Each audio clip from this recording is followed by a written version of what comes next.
Salam sejahtera semua. Okey, ingat lagi Zap Quiz. Okey, mari kita lihat apa benda baru, feature baru dalam Zap Quiz. Sebelum ni ingat lagi tak? Saya pernah perkenalkan bagaimana kita nak mulakan quiz, macam mana create quiz, macam mana nak create a board untuk murid, buat perkongsian dan macam mana pula hari ni kita nak buka kelas dalam Zap Quiz ni. Okey, ada feature baru dalam Zap Quiz di mana kita boleh buka create class. Okey, baiklah. Tanpa melengahkan masa, jom kita tengok. Okey, kita pergi ke bahagian yang ada profil kita ni. Klik di sana profil kita. Okey, apabila kita klik.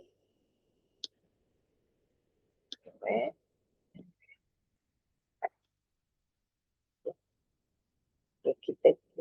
kita klik dekat sana. Okay, kita klik dekat sana, lepas tu kita nampak tak my classes. Klik dekat my classes. Lepas tu kita boleh buka kelas di sini.